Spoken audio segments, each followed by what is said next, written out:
Hey guys, it's me, Orthodox, back with another episode of Halidom Hotspot, your one-stop shop for all things Dragalia Lost. Today, and as always joining me, we have LERART, Hey, what's up? and we also have our special guest, Hitros. Hey, what's up? I'm Hitros. You could just call me Hit. And I'm a mod on the Discord server. yeah, and as you guys know, it is actually Hitros. I know there's a little story behind that, maybe, possibly. But I know in the past there may have been a pronunciation as Hitros, but I think we're here to put that to rest. So, Hitros, if you would be so kind as to start us as now we know that your name. Maybe tell us a little bit about your username, the pronunciation history of Hitros, and possibly your favorite unit. Maybe things about when you started playing DL. Okay, so I'd say the first background with my name was when I started Discord. I mean, Hitros has been like a nickname I've had for my email, other accounts for a very long time. So it's nothing new, but when I first got Discord, like one of the first servers I went on was a Pokemon Trip HDs, for anyone who remembers him, and log server. And the thing is that like on streams, they'd always say Hitros. And I'm pretty sure just like most people who have seen them mention me have probably just kept that name for the most part. And it's kind of stuck ever since. But at least we're not putting that to rest, so don't worry about it. And as for my history with DL, I'm a day one player. I've been playing since the start. And so the first way I saw DL was it was on the app store as like an ad, and it said Nintendo, and I saw a dragon, and then I just kind of tapped on it, and I looked at like the gameplay video it had, and I thought it was pretty interesting, and so I've just been playing ever since. And as for like my favorite characters, I've got a lot, but I'd say the four main for me specifically is Alisan, Mim, Leaf, and then Lucretia. And I think like a fun story is, so when the game dropped, like for anyone who's played the story, the two characters I wanted playable the most were Leaf and Mim. But the thing is, like, both of them came out like a year apart, and also like later down the line. And it's, for me, it's kind of weird because I didn't pull Mim until like Galaxy's banner, and then Leaf obviously came like 2 months later. So I had to wait a long time before I had both of them. But at least it paid off, so I'm happy. Yeah, no, absolutely. Well, we're glad to have you, and of course, it's always nice to have the history of Hitros and Hitros. So paying homage to Wenlog and Trip did the podcast for Dragalia. That was definitely a great summer. I was always looking forward to their podcasts. Yeah, for sure. So I had subscribed. One thing I forgot to mention is I'm an avid sword main and lance main. Yes. And so like I only listed 4 favorites, but I have like 15. And most of them are swords and lances. So just like a note. Yeah, very But, passionate. Pretty Yeah. much. Yeah, no, absolutely. And that makes it good for theory crafting and meta talk to be passionate. Just like LERART and myself, as LERART's burning passion for Albert is continuing, we should say, from last week. With the spiral changes, the bug fixes, things we'll get into in a little bit. So, yeah, we can actually start if you guys want to jump into the news. Sure. There is not a terrible amount of volume, but there's definitely a lot of depth this week in things to talk about. So I think the first thing on the agenda we can talk about is, well, there was a few gifts that went out for fixing issues. So this actually applies to Galaluka's Shining / shared skill. There was a report that Tiki was not supposed to interact with the skill, but there was a bug that did so. So for anybody that purchased the skill before August 28th, is actually receiving all of the light tomes back that they purchased for unlocking that Shining / shared skill. So definitely pretty good investment there. And along with the update, we also have the fixes to Albert's Spiral. So LERART, update us on what's going on with the love-hate relationship with Albert and his Spiral.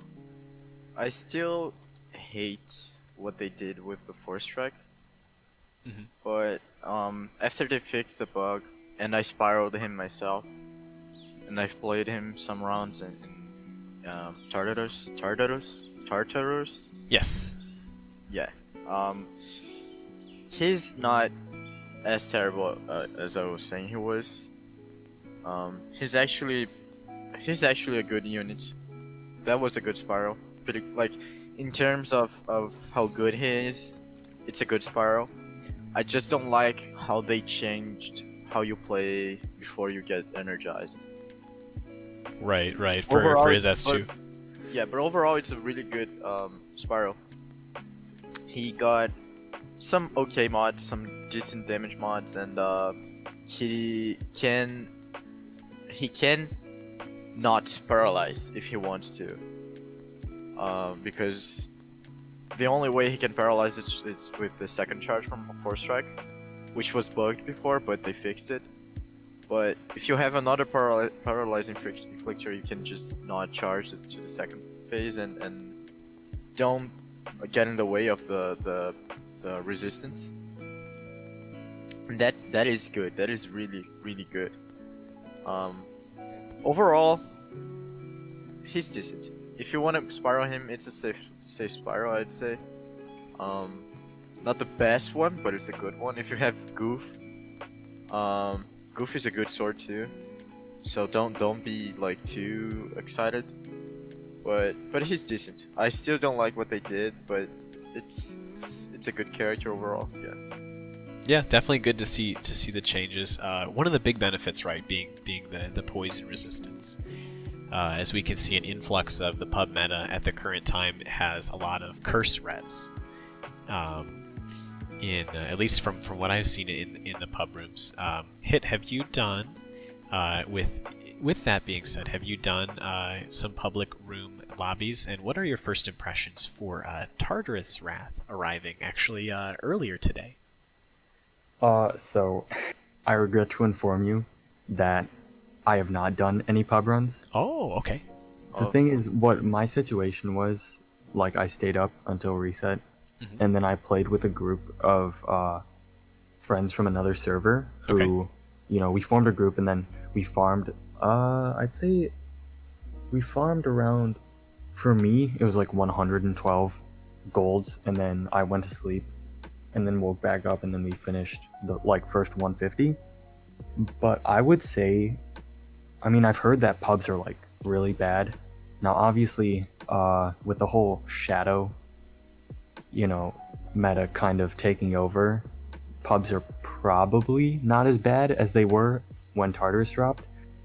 But take the shadow stuff away from the situation, and I think that it's a good fight. But early on, it definitely took some time, because even with a 4 DPS comp, we were still clearing with 5 minutes left, which is it's not that great for a 4 DPS comp, but we started to shave time as we started to understand the comps more and his rotations. But one thing I really do appreciate is that they motivate bringing 2 poison res and 2 curse res units. Yeah. Because I think the fact that High Zodiarch would curse you on the opening blast was really painful, especially for a unit like, say, Radiant Zhuanzang, she's a really good unit, but for the longest time her only use was in Mercurial Gauntlet, which is it's not really end game content. And so finally being able to try her out and use her in Tartarus was really nice.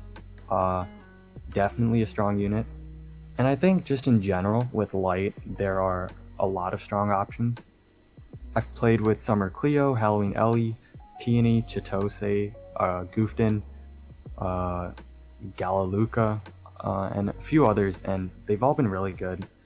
I do think that healers are kind of hurt by this, but we'll see what happens as more people start to understand the fight, as pubs start to get better, maybe shift away from using shadow units. Times could get faster for light teams. I was expecting Hildegard to be actually really solid, but Yeah. that's kind of Right. sad. Yeah, it's in a position now where, since we're seeing the 4 DPS comp and we're seeing, for those that have not attempted Expert Tartarus, there have been numerous reports of 4 DPS shadow compositions making sub 1 minute clears for Expert Tartarus, whereas the majority of light clears are anywhere from, I want to say, 4 to 6 minutes is typically where they're floating. Yeah, on average, I'd say that's a good number. I've heard there is a 3-minute light team clear with like a Chitose, 2 Gala Princes, and some other unit, if I'm not damn. mistaken. I gotta look it back up, but there is a 3-minute team. But for the most part, like on average, you're gonna, especially like once you've gotten more efficient with the fight, your average time will be like 4.5 minutes, 5 Right, minutes, right. around that range.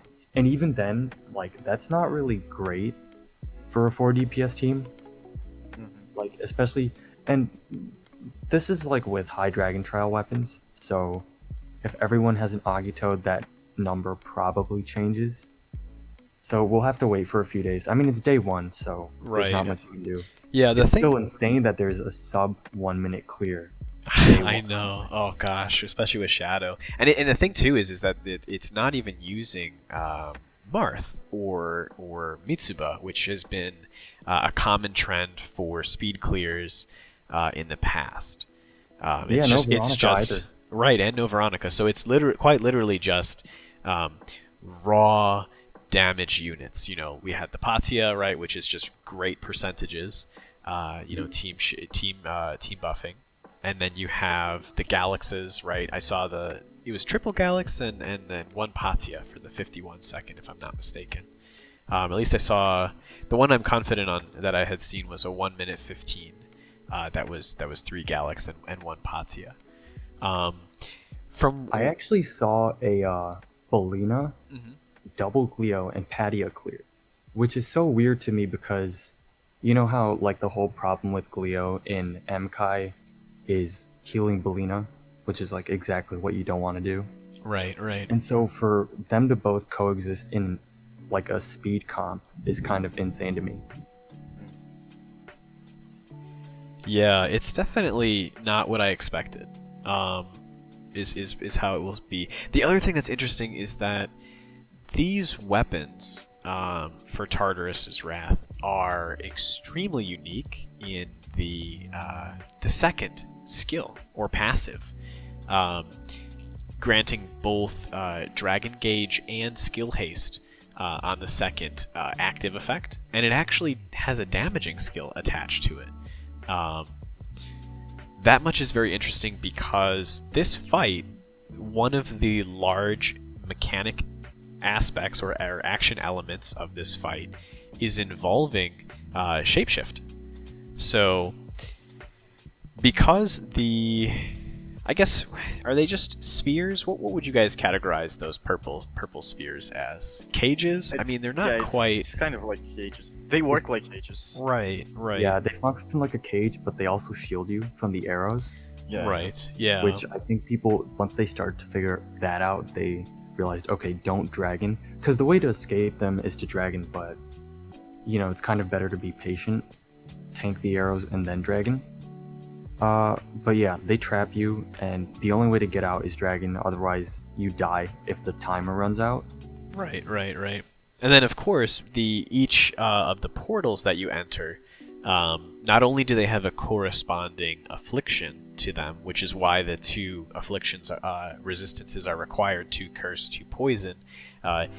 Defeating the shadow variant or this alternative clone of Tartarus provides the whole team with 50% Dragon Gauge. So that much is also another boost to how much you're looking to shift. So not only does the weapon give additional Dragon Gauge, but you also have this whole mechanic that is affording additional Dragon Gauge as well to ensure that someone can break those spheres at the right time. So, yeah, I honestly believe that right now, since the majority of players that are playing in Expert are using high dragon weapons for light characters, it definitely has a large effect on the viability of those characters because they're not using this dragon gauge filling and skill haste passive from the new weapons, as they just don't have access to it yet. They haven't done enough clears to get there. I think something to note about this weapon is it is essentially like you have the first STR buff, right, on the first skill or the first use, and it's basically a better version of Gala shared skill because you have the 10% gauge fill and you have added skill haste. Because the thing is, Gala shared skill, the SP cost is 6,702, and when you look at it, like the SP cost on this weapon is 3k for each use, and so for 6k SP you're getting a better Dragon Gauge fill and you're getting strength or skill haste depending on which use. So I think it's like pretty cool.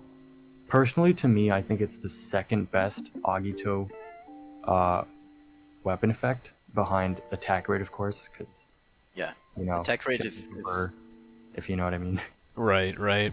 The other thing that's interesting too is the numbers in the passives are determined as the weapon exists.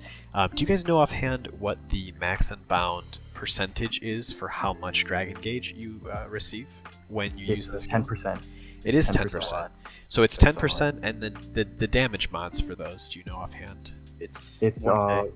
It's close to 1k. It's 198.4. Okay. Times that. And the total SP rotation is around 6k, if I'm not mistaken, correct? It's a little less. Okay. After like the first rotation is 6k, and then going forward, it's 3k. Well, the first rotation counting like the 2 uses. Oh, okay. It would be first use is 3k, second use is 3k, and then going forward, it's less because you have the 10% skill haste added on. Right. And then that, of course, is dependent on which weapon that you're using. But what's interesting, and this was what really makes it really good, is that, you have Gala shared skill, which is, I want to say 5% that you gain for Dragon Gauge, and that's at an SP cost of like 6.6k for one of those. And then you have Yuden skill, which is the free skill, for a 3% Dragon Gauge fill at 9k SP. And the total rotation for this light weapon is 60% of that, right? It's an insane value, but yet you're getting double the amount of Dragon Gauge and additional bonuses, strength when that's active, and then damage alongside, the skill haste as well, which is going to affect the rest of your skills in your roster. This is probably, in my opinion, right? I don't think it's as impactful as the 30% attack rate as Shadow. That's just incredible. Right. But it's definitely the second best weapon or Agito weapon of the elements. By far, right? I'm as much as I like the Wind's weapons and like their designs and stuff, like the actual skill effects, it doesn't come close. Right. Is the skill like the Dragon Haste, Dragon Gauge, feel affected by Dragon Haste? It is. Oh, Yeah. that all is of them just- will be. And the thing is, that's right, is just that too much. Yeah. Light doesn't necessarily have much Dragon Haste within their kit. In the back but- I mean, lines. it has one unit. It has one unit. That one unit is extremely good at what he does. Right, Yeah. right. And so, like, obviously we have Gala Yuden, which, to me, initially, I was like, he's not that great. Like, there's no real way for him to farm, Dragon Gauge, right? I was like, that's kind of the main hindrance in his kit. And then, Okada says, okay, let me fix this. Here's the weapon. He decides Now- to make a weapon that's better than Galamim's shared skill. Yes. Which I always thought was like super clutch because of how cheap it was, and now this just puts it to shame. Like, it's crazy. Right. He Yeah. doesn't have Dragon Haste in his kit though. You gotta get a Yeah. sword on the back. Right. But the thing that's crazy, right, is, and I'm sorry to cut you off, Hit. The Dragon Haste that you would have given Gala Mim typically sits her skill, her S1, right, around 8%.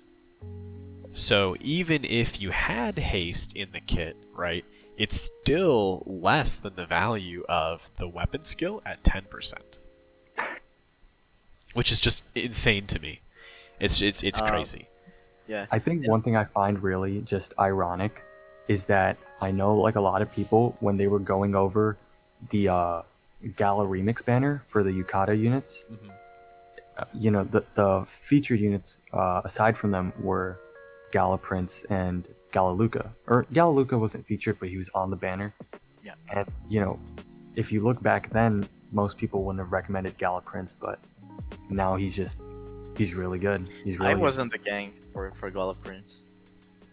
I was just hoping that the weapon would benefit him in some way, and like it completely exceeded my expectations. And like also like Light has amazing dragon forms. With of course And it's about to Phoenix get better with a certain Gala dragon named Thor. Yeah. Right. And obviously when we get to the banner, which we will in a little bit, we'll definitely go into detail about, a little bit of theory crafting and how that might affect the meta even further. I had small discussions in the Discord about it, and I think the big thing that's difficult that I was noticing for a lot of people is the big picture, right? Not the individual effects, but how the individual effects compound on each other. How energy as a mechanic is very weak individually, but when everyone is bringing energy to the table, it can become very strong very quickly. But yeah, that being said, we've talked a little bit about Tartarus' fight. We definitely think we can move into taking a look at the Gala Dragalia. So yeah, let's why don't we just transition right into it? So we do have Thor, and so he was showcased recently, actually, in Chapter 15 as Valix's dragon. And he is a light dragon, so he is the third Gala dragon. He has an interesting dragon skill. It's, of course, unique. And as always, it deals light damage and will inflict paralysis, which is, I find that amusing because Oh, bet. Let's go. I mean, come on, it's a light skill, so if it doesn't inflict paralysis, it's not a light skill at this point. It has a Ramona-like effect with the tapping of the screen, so charging the attack will increase the damage, and of course the damage will reach its maximum potential at stage 3, which I believe is 9 taps, from what was noted in the data mine. And then of course the attack will then be unleashed after a set amount of time, or when it reaches that stage 3. So I'm just wondering, like a quick note, for those who have played Chapter 15, in that last battle with Thor, I wonder if the skill is that one move where he does the aura. Yeah. Because the thing is, everyone I talked to was like, dude, I hope he auras, otherwise it's kind of going to be a letdown. And I think we're actually getting that, and I'm so happy. Yeah. If not, he does have a unique standard attack animation. Yep. As the footnote. Nice. Which I think that's the case, because if you check the data mine, the third hit from the basic combo, does 12 hits in like 1 second. Yeah. He's gonna be an amazing combo unit too. He's gonna be see, And like, can we talk about the damage mod from his skill? Absolutely, Just absolutely. As we go one through. note with Tartarus is there is a point where you enter a portal, and the only way to like defeat this ghost, I guess you could call it, is like with a lot of hits. And so if we could have used Thor, which you can't, I mean, he would have been great. Right. But here's the thing, right? His mods if you just check like the base mod, it's not that amazing. But if you get the 9 hits, which probably won't be hard to get, 9 hits, it's just like 9 types on your screen. It's pretty easy to get. 1,780. That's insane for a dragon skill. Because if that was a adventure skill, that would be a pretty good adventure skill. But for dragon skills usually don't have like that high of damage mods. So let's check. For example, Leviathan has one of the strongest damage bonds for dragon skill, and it's 900. Archos has one of the best too. It's 1000. Gala Right. Mars, each one of these skills the 750. So like 1,700. It's almost 1.8 thousand, right? Like 1.8k. That is insane. That's so much damage Right. from one skill. And if you do that energized, that is just oof. Right. Which you do have Energy the overall ability to is- do. Yeah. Energy overall is not like an amazing mechanic. I'm not really a big no one is a big fan of energy. But when the mods get this high, energy counts a lot. Oh, absolutely. Yeah. I Yeah, mean, I it's mean, it's multiplicative, right? I mean, Extra as damage. yeah. Yeah, it multiplies your base the damage mod. It's not the raw damage. It's only the damage mod. That's why it's not that good. The 1.5 is like not that noticeable sometimes because it's only on the damage mod and not the raw damage. Right. But like if you get this high of a damage mod, it increases a lot. So Yeah. So the thing This- that we mentioned possibly in a previous cast for Dragon Skills, I know we've mentioned this on the Discord, but Mini Zodi actually has 3 hits of 600 as its Dragon Skill, which is 20% stronger than Thor's Dragon Skill. But the difference is that Thor has the ability to be at 95% strength aura, I believe.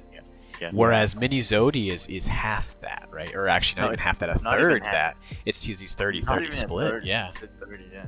Right. So it's actually even a little bit less than a third. Also lower stats. Right. Yeah. So all in all, you have essentially the same mod, right?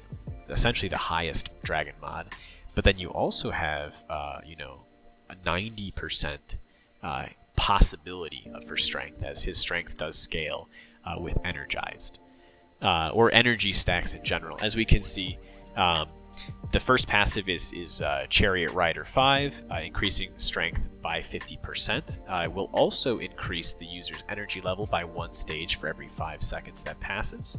And each energy stack will increase the user's strength based on the energy level up to a maximum of 45% when the user is energized.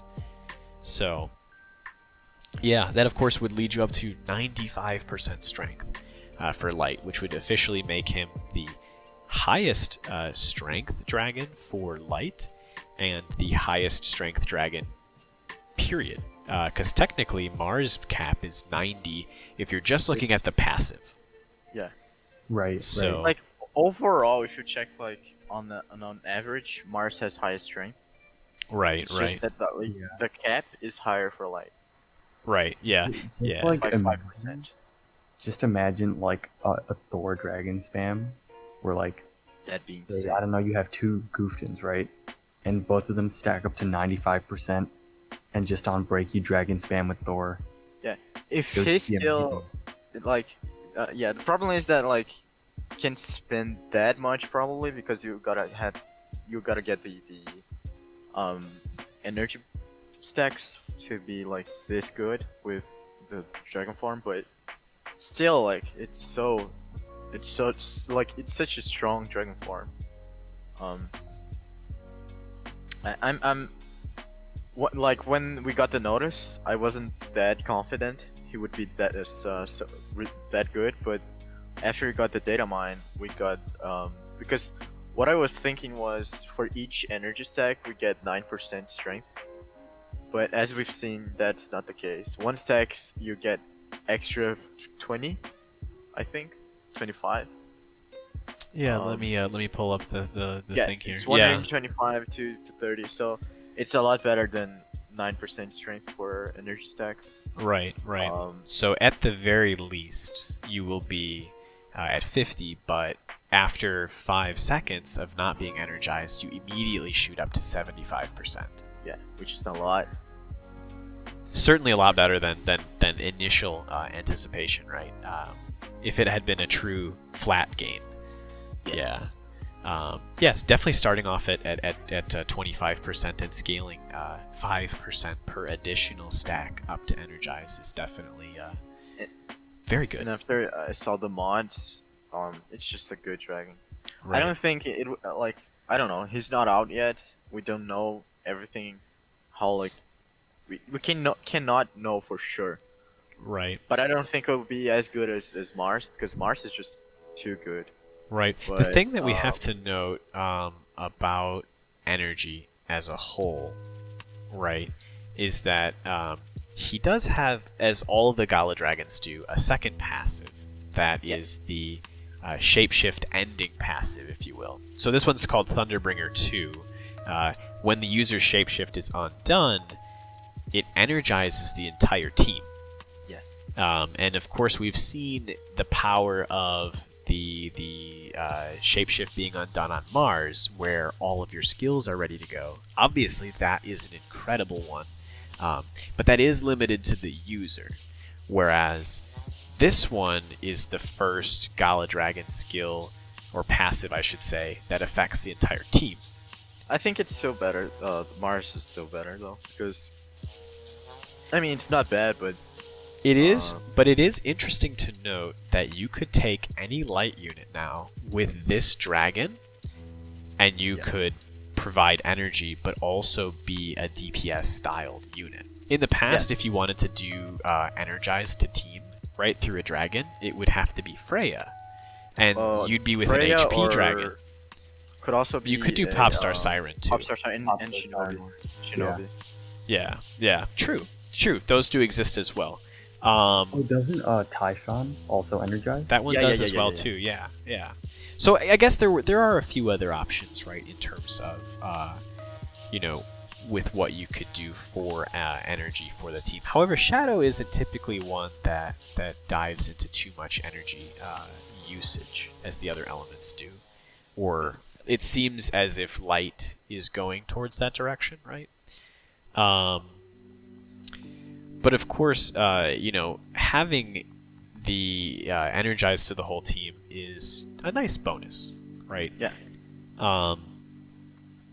It certainly doesn't have to be consumed on the dragon skill. As you'll see with Shinobi, if everyone's dragoning at the same time, most of the time Shinobi's skill is the one that ends up getting dragon energized, and then it just kind of goes in this round robin where all the Shinobis are energizing each other, and the Shinobi skill is okay. It doesn't do as much damage as Thor's, and that's kind of where, things get a little bit better in that way. So... yeah, I think in the end he's going to be a really strong dragon. I'm not exactly sure how he's going to compare to Mars in practice, but I'd say, best case he is better, and worst case he's, really close. Because the one thing he has over Mars is higher overall mods in general, right? The thing that helps Mars is the fact that when he uses his skills, he buffs himself with 20% strength, and so that kind of makes up for not having the highest mods ever. But I think with someone like Thor, if you can use him correctly, he's gonna be very, very strong. Yeah, the dragon form is for sure better, for sure. But for overall for the I guess because of how Tartarus work. Yeah. It's gonna be just insane, but I think there's also the question of how widespread is his influence throughout the light element. Because if you take someone like Mars, right?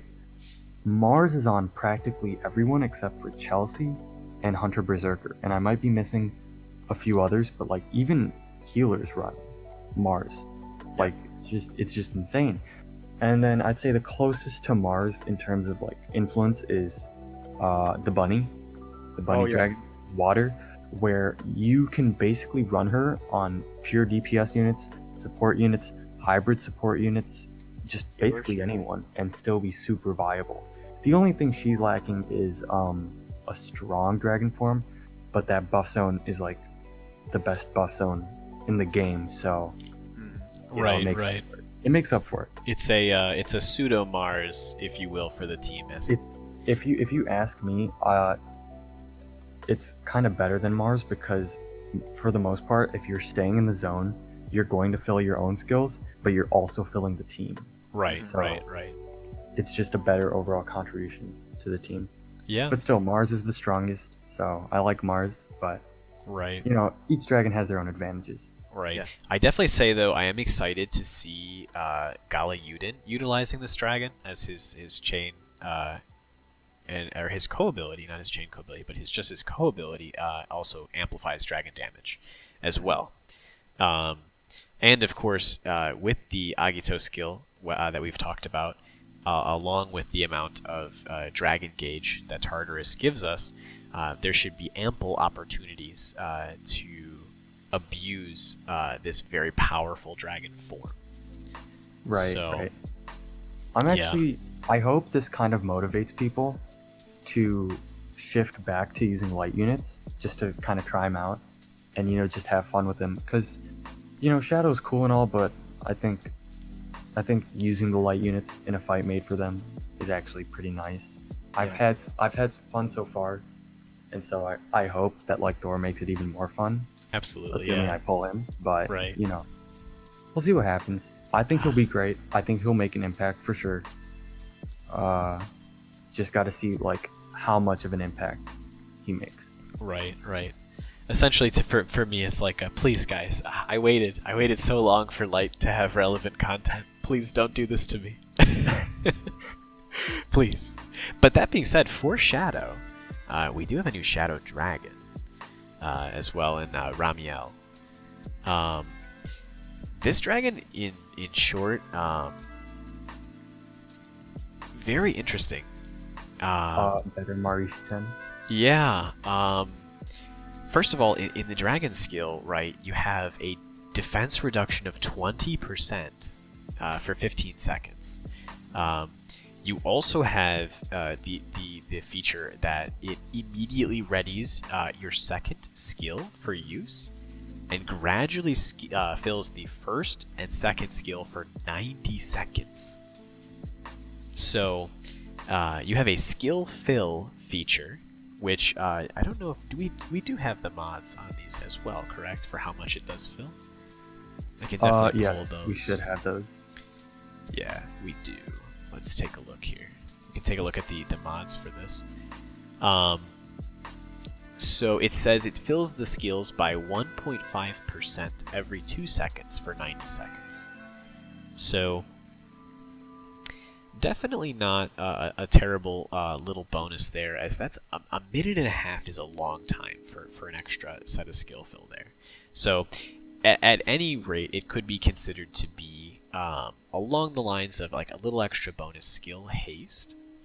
But that's a lot of extra value. I mean, you got your skill 2 readying for... I'm trying to think of any shadow units that would have impactful skill 2s that would fill. Summer Verica is one that comes to mind because she has a 63k SP cost on her skill 2, and That it's would like do one it. of those Albert type skills where it fills gradually. I'm not exactly sure if this counts as skill haste, because if it does, then it won't affect her. But if it isn't skill haste, then I think it would. We'd have to test it out. Right. But I mean, aside from that, I'm not really sure like what other units would want this. Yeah. I think maybe some of the newer units like Nevin could use it, but Right. I think more so not just from the passive of the dragon, or the ability of the dragon, but the passive of the dragon is what draws it in for Nevin, as we'll talk about Nevin in a moment.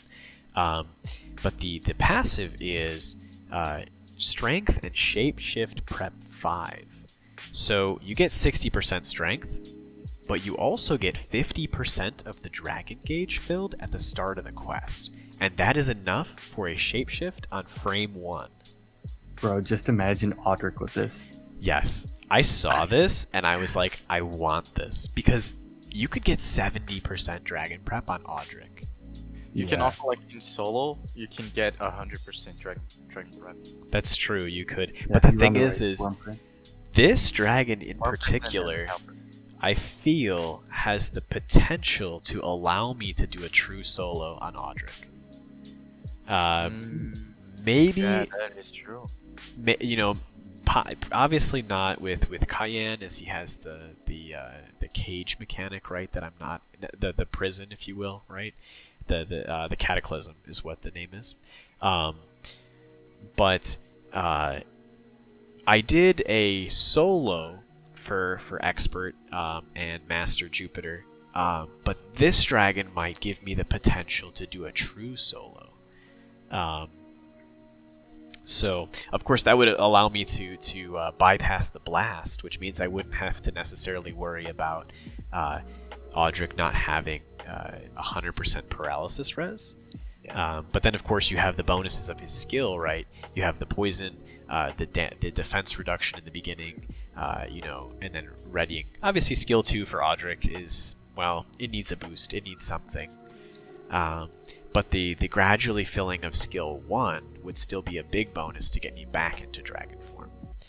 So, yeah. Overall, interesting dragon. I don't necessarily believe he's the main pull or focus, but I definitely would not be disappointed if I saw him appear. So I'm personally not interested because... Right, Shadow is pretty... Well, it's Yeah. Shadow, right? Yeah, not only that, but like I cannot see like a realistic use for it. Right. I think the biggest issue with this dragon, right, is... Okay, so he has his gimmick, right? This is the very first dragon to have the ability to shapeshift frame 1. But beyond that, it's like, what does this dragon bring to the team? And you then go, okay, 60% strength. And then you look at Shinobi, and then you look at Galakat Sheath, and Fatalis. right, at Azazel. 80%, Andromeda. right? Azazel with 35% skill haste, right? Andromeda with, I think, around 80 when you're It's 80. low HP, right? Andromeda's even with Fatalis on a low HP unit. Right. So, Remiel has a difficult time competing with them. The skills on the adventurer, especially skill 2, has to be phenomenal. Otherwise, there isn't much use in Ramiel. So, yeah, I think we'll have to see. We'll definitely I have wonder to keep if him Shadow in mind. is going to get a unit that's like Crom or Eugene, where they have like a checkmate level nuke as a skill 2, except it's not like filled the way that Eugene or Crom has it, but like as a normal skill. Mm. You get what I mean? Right. Like mean, for example, this it could wouldn't be possibly able to be help. filled normally. Right. So then you can use this and then kind of exploit it as like an early nuke. Kind of Start of the fight. like Goof. Yeah. Yeah, pretty much. Yeah, because he does have a very big, Damage high bonus costly. too. Yeah. He's like a 2K mod, but it never hits hard in practice. Right. Yeah. Well, that being said, we do have Nevin, which we had talked about as being most likely who Ramiel would be designed around, as they are in the same banner. So skill 1. They're just them, and canonically they're like partners. So yeah. It's thematic, so Yeah. that's kind of cool. Yeah. And the thing too is we'll see, like, his skill 1, right, it's a buff zone, increases strength of adventures inside 25%, and then of course he has a sigil released ability or passive that also powers up the skill and reduces light damage received by the entire team by 20% for 10 seconds as well. Then his second skill, which is also the shareable skill, cost of 6, deals shadow damage to target enemies nearby, decreases the remaining time of locked sigil by 60 seconds. And during sigil release, this skill instead deals shadow damage to targets, deals bonus damage to enemies in the buff zones created by both users and other adventurers, so good synergy with Gala Cleo and of course his S1. And then bonus damage will be greater against enemies in buff zones created by the user. So ideally, right, this skill is to be used with his S1, but still synergistic with, multiple Cleos and things like that. Yeah, or if he somehow snuck his way into, light, he could be using damage in buff zone for Gyuden, right? It can stack it too. It's interesting that this is a shared skill of 6, right? That's a higher cost skill, which means it may have a higher SP cost if the mods are good, which I believe we do actually have access to. We do. So let me pull Nevin really quick here. So his S1 is a 3000 SP cost, and his S2 is a 7500 SP cost. 4K shared. Yes, 4K shared. Which I don't believe he will have access to the sigil released version as a shared skill. Actually, now that I'm thinking about it, I believe sigil released is also on the other unit. So it's possible that you could still get sigil released on... Her name is Pyen, correct? Pyen, yeah. Pyen. Yeah. So technically she could get that. It's a bonus of 300% on your own buff zone, but it's a bonus of 100% on allied buff zones. Additional damages are separate hits and will get their own echoes. So... I mean, for the most part, the sigil release is not going to apply to normal units. Mm-hmm. So I kind of wonder if it's going to be similar to a Yukata Current situation, where it's not as potent as a shared skill, especially considering the shared skill cost is a lot cheaper than the regular one. I just wonder if it's going to be one of those skills that, is only good on the specific unit, but doesn't work outside of it. Right. Yeah, I mean, we look into his passives to kind of glean some more information about this whole sigil mechanic, right? And you see Ramiel's Covenant inflicts the locked sigil debuff on the user at the start of the quest for 300 seconds, and grants the user a unique force strike that cannot deal damage, but gradually heals the user while charging, which is interesting. The locked sigil debuff cannot be removed by shapeshifting or incapacitation, but shapeshifting will reduce the remaining time by 240 seconds, which is interesting because if you use Ramiel, you'll get the frame 1 shift, that removes 240 seconds, and then your S2 from there would remove the remaining 60. Yeah. So, as a combination, they would immediately activate this ability, or remove the locked sigil debuff instantly, if you will. Once it's been removed, he's granted sigil release instead, which powers up his skill 1 and his skill 2, as we had mentioned, and allows the user to summon Revelation Swords for 12 seconds at the expense of 10% of the user's HP by tapping the screen at the end of a standard attack combo. These Revelation Swords attack automatically, but their attacks will not be treated as standard attacks. So basically, this is like Fig again, but like a Fig reskin, if you will. But these are summoned with a unique 6th standard attack, if I'm correct in the interpretation of that. Yeah. So, definitely interesting as a dagger. It would be very easy for him to get to C6, you know, without having to deal with the action elements. I know this is Shadow, right? So we'd be talking about Master Pyen. Master Pyen doesn't really do a whole lot of moving,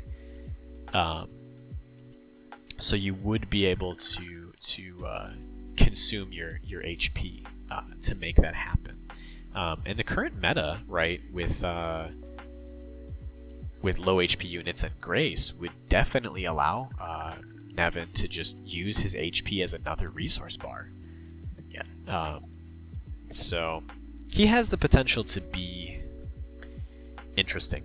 I definitely think as a dagger, he's going to immediately find rooms because people will try to look for Belina or they will try to look for I Vice. feel like a lot of people will just leave when The thing is, what I think he could do is because he's got this synergy with buff zones, he could maybe create a way for Gala Cleo to be more welcome in MKI pubs.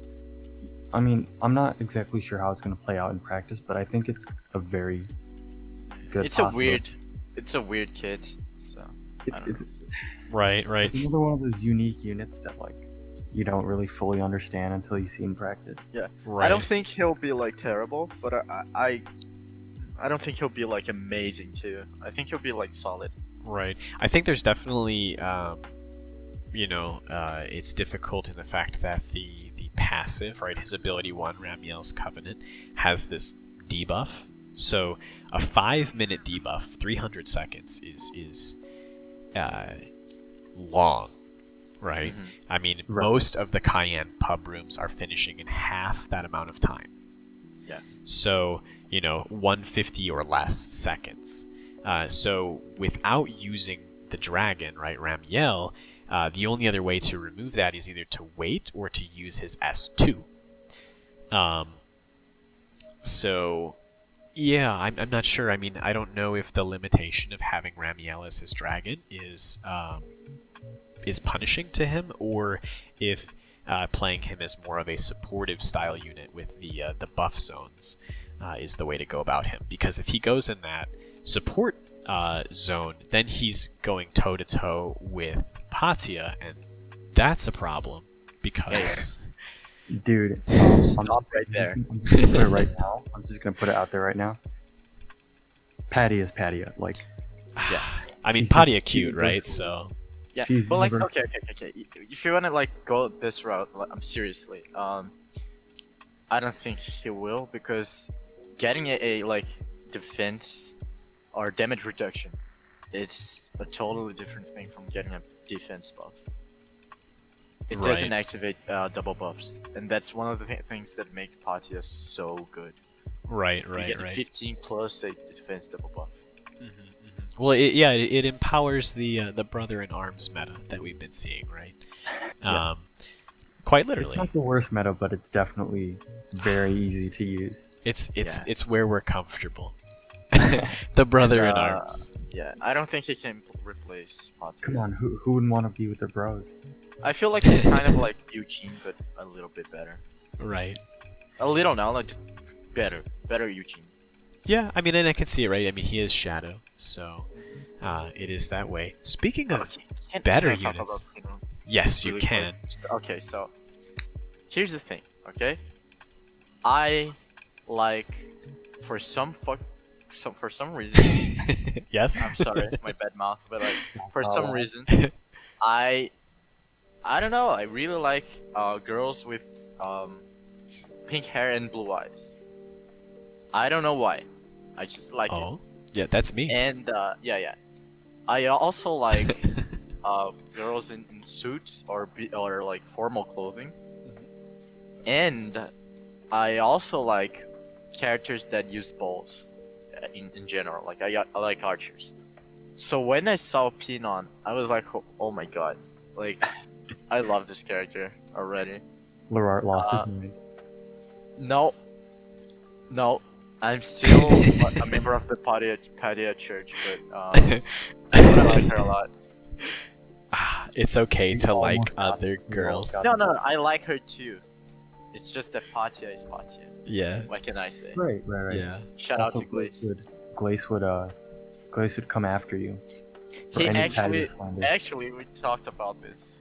He said like, I would be really sad. I would be eternally sad if you ditched me. I'm not gonna ditch him. Aw. I'm loyal. The friendship Yeah. and the bonds are strong, guys. People need to be Yeah. more like LERART and stay loyal. Please. But I like her a lot. She's not Patya, but I like her a lot. LERART, you're truly embodying the brother in arms meta, and we approve of that. Additionally, back to Pyen, my first impressions of her is she power creeps Hunter Vanessa, or I'm sorry, not Vanessa, but Hunter Cerise. Yeah. Oh yeah, for sure. I mean, right away, she's a water bow, and the first skill that she has inflicts frostbite, which, in my mind, I'm looking at this unit, and boom, she's instantly better than Hunter Cerise And the damage as a mod bow, right? is actually nutty. Right. Yeah, I mean, speaking of the damage mod for her, let me see if we have it. We do have the Botan bot numbers for, yeah, so it's 1210. Shout out to Van. Yes, thank you, Van, so much for the usage of the Botan bot. We appreciate you and all the work that you do. Yeah, this is, I mean, guys, like, Low SP too. yeah, I mean, 13 or 3.3, right? It is not much for a bow when you have skill haste. Yeah. The other thing is that her skill 2, not a terribly high SP cost, still a little bit high, but not terribly high. The benefits of it, guys, double buffing. It has a defense buff, it has a strength buff, and it also has a unique passive that nullifies damage that is less than 15% of your max HP. Yeah. So, they're interesting. Obviously, the last clause of it stating that the effects are lost upon being attacked is not so great. But, you know, nullifying any kind of damage is always a good passive. I mean, I think this is more for double buffing than anything. Yeah. But like the content that Pyen would be relevant, you're not getting hit. Right. Well, the Like, time you would be, often. right, is just the purple. Yeah, but like you can save the skill 2 to like you can use after the purple. Absolutely, it sees absolutely. When it's coming. Yeah. Right. And then she, of course, as a normal bow, she has the skill haste 15, and she has the co-ability of the water. You know, flame res, which is decent. That, of course, will make the nullification of S2 a little bit better. But then she has this passive here for Gabriel's Covenant. Same thing, lock sigil on the user for 300 seconds, and it grants the the user the unique Force Strike with 2 increasingly powerful charge levels. I mean, as soon as I saw this again, I was like, guys, this is Hunter Cerise 2.0. I mean, they're making this unit have increased Force Strike, you know, levels at the beginning of the fight. And look at this, movement is possible, but the user will move more slowly, which in Twins, okay, not really a big deal. Once the Force Strike is fully charged, it deals extra damage to frostbitten foes. I mean, guys, come on, this is already looking better as time goes on, and they're rewarding you for every Force Strike you hit by reducing locked sigils remaining time by 13 seconds. So that right there, of course, again, they have the clause for locked sigil debuff can't be removed by shapeshifting or incapacitation. And when the effect wears off, sigil release allows user to perform special attacks that restore 5% of the damage inflicted as HP and has a 40% chance to increase user's energy level by 1 stage. Very interesting, to say the least, as of course you have a decent percentage mod, as we talked about, for damage on S1, which makes energizing Pyen that much better. So, and of course she has, you know, the unique 6th combo or standard attack, just like her counterpart Nevin. Yeah, and the thing is, she can't relieve Sigil like Nevin can that easily. Right. She She doesn't have has the to frame wait. one. Yeah, yeah. She has to wait. She actually has to wait. Right. Until we find out what Gabriel is, right? Because they have Ramiel as a dragon. Now we have this Gabriel. It's possible that Gabriel could be the water equivalent of Ramiel Yeah. for the future. So we don't have them at the moment. We have a mention of them, of course, in the text of the ability. But yeah, at the moment, it's good to note that there is physically no other way to remove Lock Sigil than just to simply use her Force Strikes to relieve that. It is also interesting to note that they gave her HP 70 equals attack rate, so she gets bonus attack rate permanent 20% when the HP I is do find there. it odd though, just because if she's a unit with a unique Force Strike, Yeah, yeah. attack rate doesn't actually do anything to her. Well, note this, right? The locked sigil debuff, right, is what is granting the user a unique Force Strike. So when the locked sigil debuff is removed, it changes to make her an auto attack unit. I don't think that's the case because it doesn't say that the Lock Sigil gives that. It says the ability inflicts Lock Sigil and grants the user a unique Force Strike. Oh, that is actually true. There's the comma actually is important to note. That's a good catch, LERART. That is a good catch. So I don't think that's the case. Okay, yes.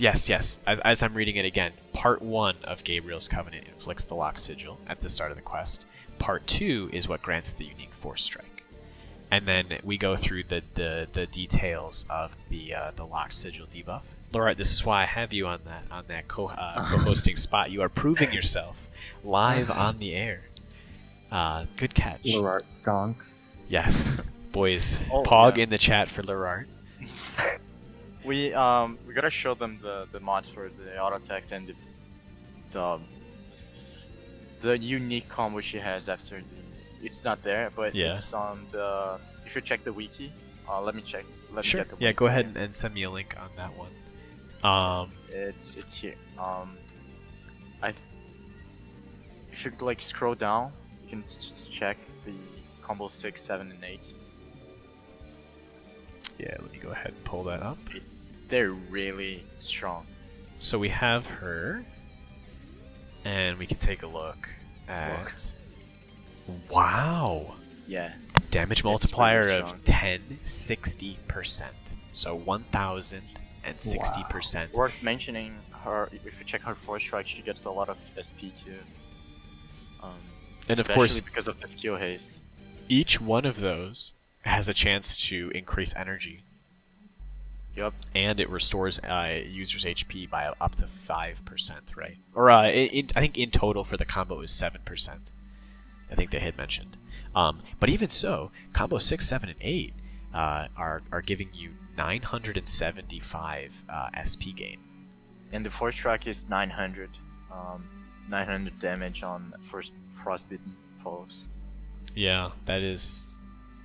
It's really strong. She does a lot of damage with basic attacks. She might be one of those units that prefer either Leviathan or what's her name? Dragon Mule. John instead of Chungus or Siren. Yeah, I could definitely see that with how standard attack heavy she would be. Also note that we have her in line with Tiki, so she'd be able to benefit from Dragon Haste and standard attack damage from Tiki. But actually, what you said before about the after she relieves the thing, she turns into a standard attack character. I think that's the case actually. You Force Strike to relieve Sigil, and after you get relieved, use for the auto attacks to get the unique combo. Right. You Because know, it's you so still strong. you still may be able to do the 2 levels of force striking, but the Oh, you goal can, will be but- to want to standard attack as often as possible.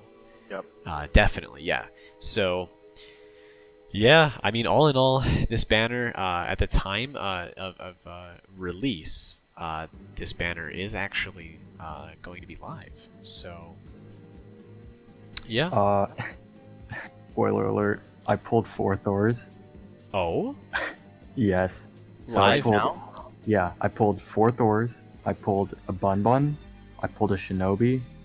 I pulled a Gal Leaf and Gal Luca dupe, and then I pulled Pinon. Oh yeah, and you caught a Oh. Current, but Damn. You I got don't lucky know. then. yeah. Thor is the only one I actually cared for. So You can oh, see yeah, that and the I news got has Ramiel, updated. but I got Ramiel too. Oh, but- nice. Yeah, Thor is the main prize for me. So I'm summoning for Thor and Pinon. Yes, I definitely will be doing the same. Yeah, we can see the news has updated. Gala Dragalia is now live, as well as Astral Raids are here.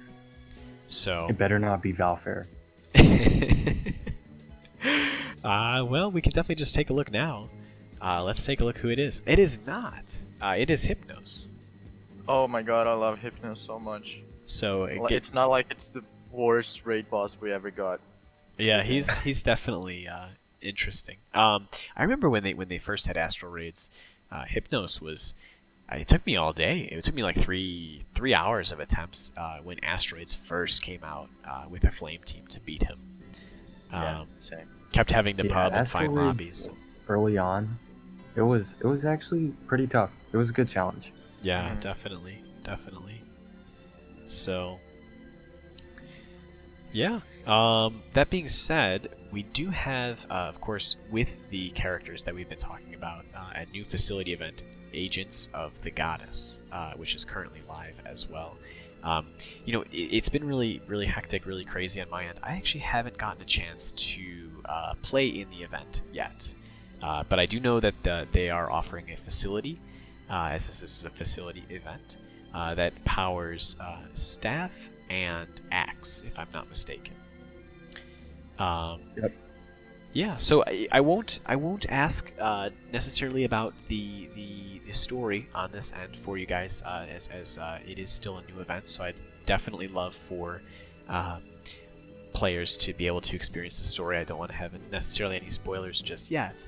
But have you guys gotten a chance to read the story? And if so, like, what are your? Are your thoughts generally positive? How are you feeling? Additionally, the music in the trailer. Okay. I like the music, Mhm. but I think I'm not that big of a fan. I think it's my least favorite music from the event so far. But Like, yeah, I read the Are you story. talking the recent events where Yeah. they haven't used Dalco? But yeah, I mean, to be like completely fair, all the recent units, I think, starting with Time Warrant Torment with Wukong and Radiant Zhuanzhang, they've all just been throwing out banger after banger. So yeah. good to see for sure. Yeah, cool event. I like it. I haven't read the new chapters that came out like what 20 minutes ago. But yeah, I like the event. The story is pretty good. I think we're getting like more than one boss fight, which is cool.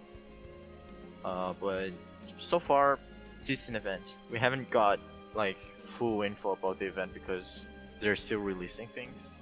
But yeah. Yeah, definitely. It's definitely. I personally like the music. I definitely think that the Doomsday Getaway was That was such a banger. Yeah. that was a banger. So I think in comparison, this one of course has a lot to live up to, as we've had quite a few good songs in the past. So yeah, I mean, Side Games has been pounding out great music back to back. So And the thing is, next month is the anniversary. right. So whatever event they have for that, I mean, I'm excited. it's gonna be good. Mhm. So, yeah. I believe the last thing on the agenda to look at, gentlemen, is the Wyrmprints. that were Oh, added yeah, to yeah, the true. treasure trade. I know we had jumped into Tartarus earlier, but there are Right. new I just want to like note that like Tartarus is probably the reason most people have not focused on the event. Oh, but, definitely. You know, like for me personally, like normally I do read through the event, play through, do whatever.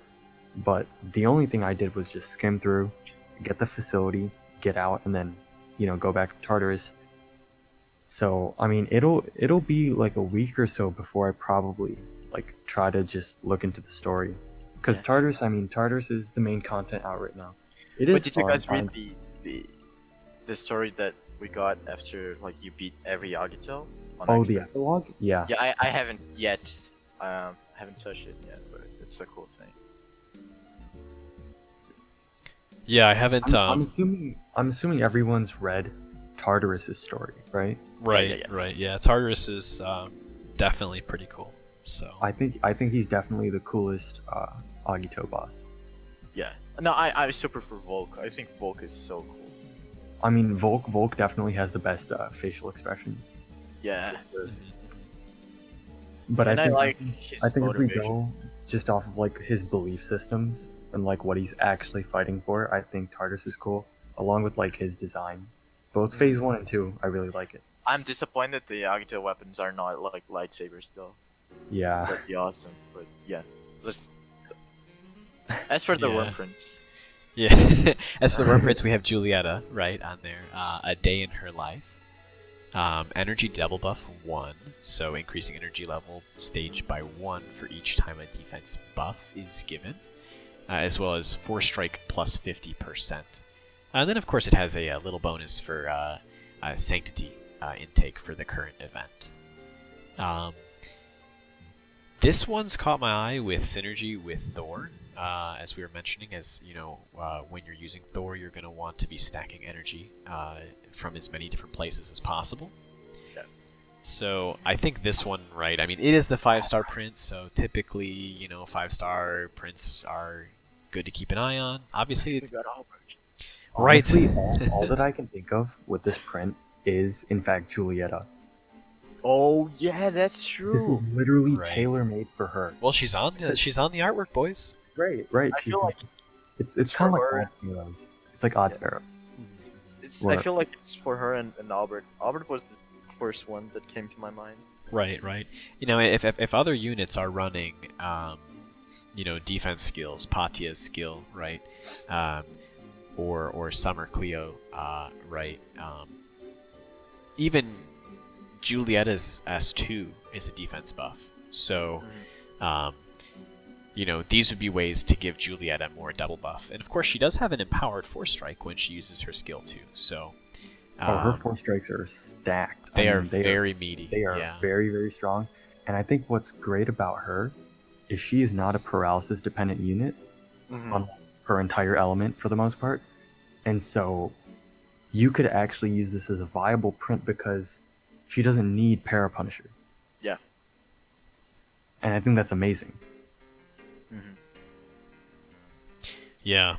The second print we have is Treasury of Knowledge, and you know it's blindness res, and it's also sleeping Punisher. Yeah. We don't really have a use for these either. Might just be technically. the worst Punisher print in the game. Right. At the moment, there isn't really much of a usage for sleep, or for punish for that matter either. So initially going to be a pass for now. But do remind, you know, these Wyrmprints are unlimited. They're just simply going into the pool, into the trade. So at any point in time, you can always come back and pick them up if somehow sleep becomes, you know, a feature or an action element that Cygames decides they want to focus for a future boss fight.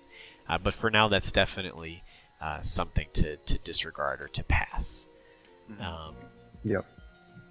Yeah, I think that really covers it. I think that, you know, the 2 prints are pretty simple. The 4-striking print, obviously, you know, Hunter, Vanessa, Julieta, Albert are all units that might possibly have their eye on this print. And of course, with the possibility of a Thor meta surfacing in Tartarus. So yeah, gentlemen, that is the news. Yeah. All right, boys, and now into the art section. LERART, what pieces do you have to share with us today?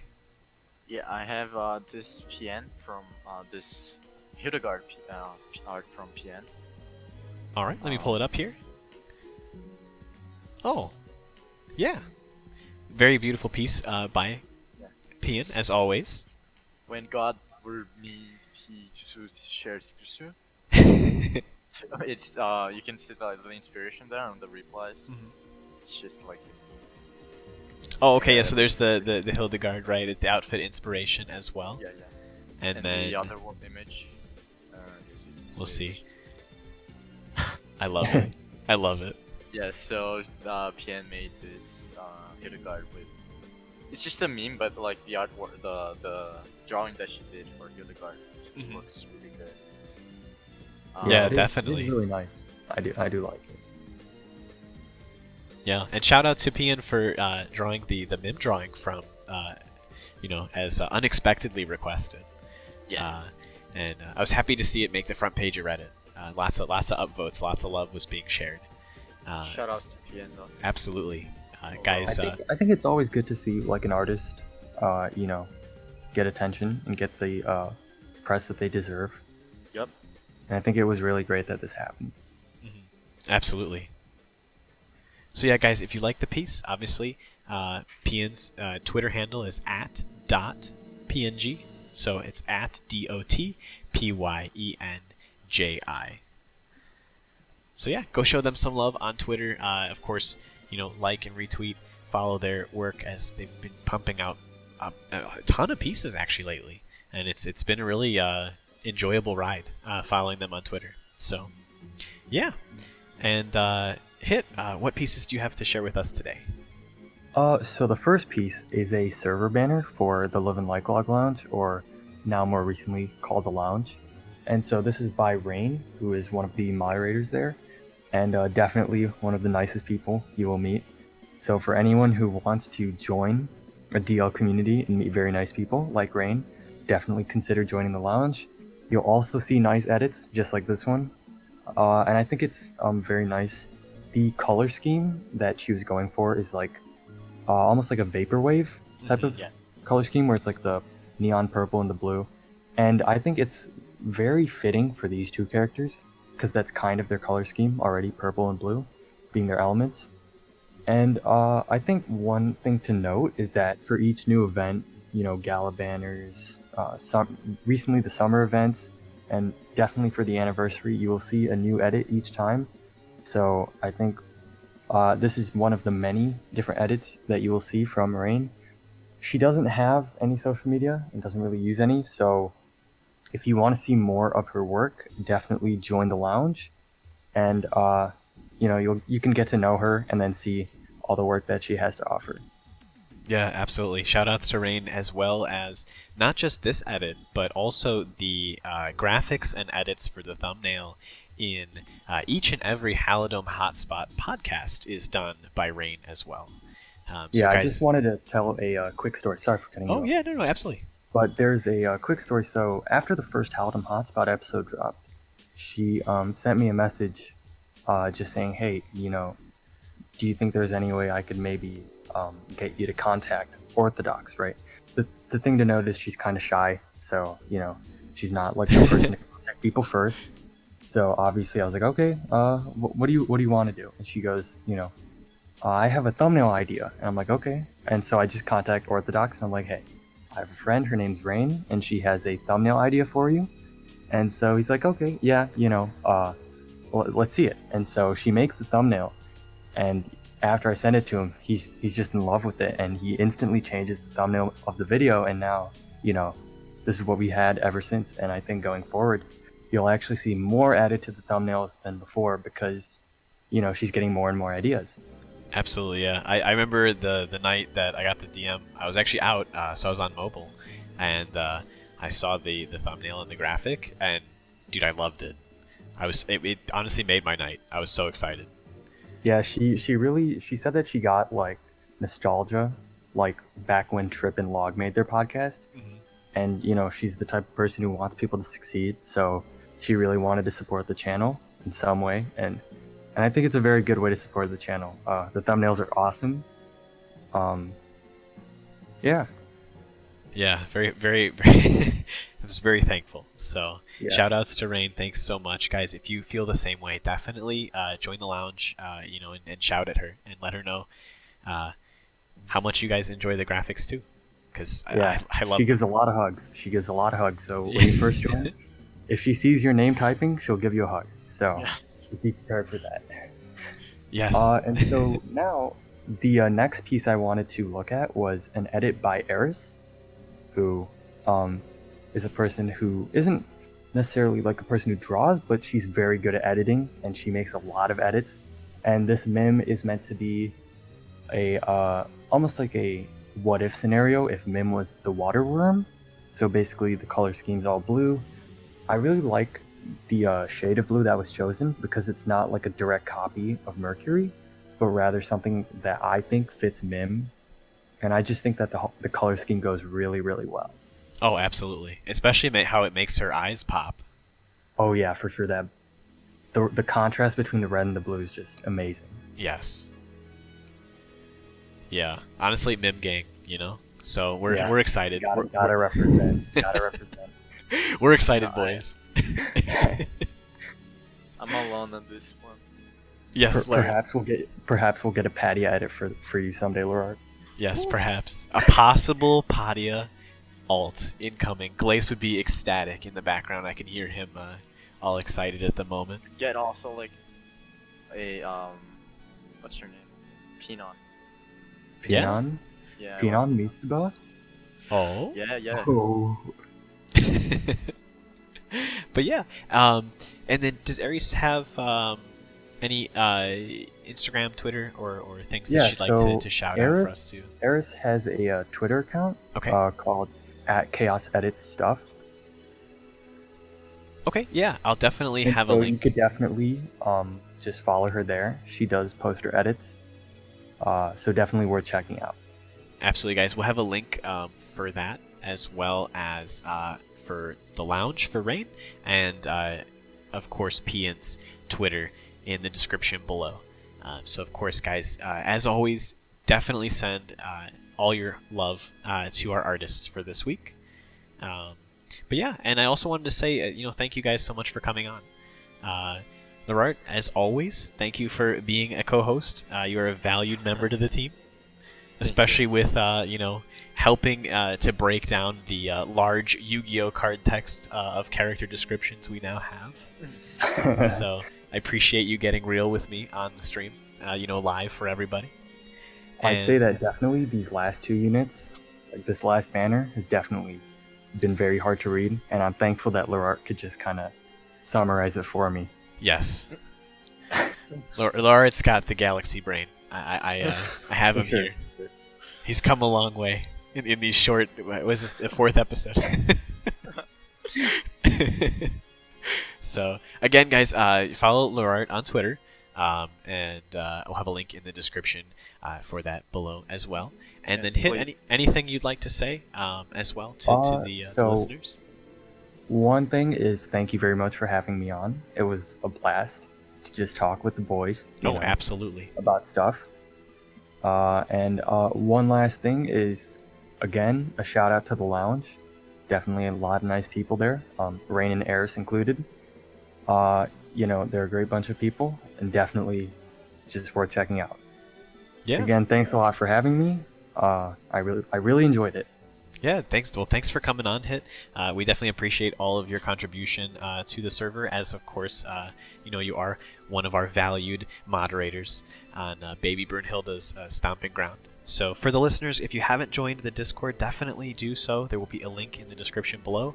If you liked this week's podcast, definitely drop a like. Subscribe if you haven't, guys. And also consider supporting the podcast on Patreon. We do have a special Halidom Harbinger for title, actually a role for in the Discord for the early supporters of the podcast. So that being said, guys, thank you so much for listening and for watching. we will see you next time. Hey guys, it's me, Orthodox. I hope you all enjoyed that video. I'd like to take this moment to thank my Patreon supporters. Without you guys, I wouldn't be able to make such amazing content. And a super special thank you to my patron Lucas for becoming a Baby Brunhilde's bestie. So thank you so much. I greatly appreciate your support. And if you haven't considered supporting me on Patreon, a little bit goes a long way. We've even got a special membership lounge and VC for supporters of the channel. Thanks so much, everyone. Don't forget to like and subscribe. I'll see you in the next one.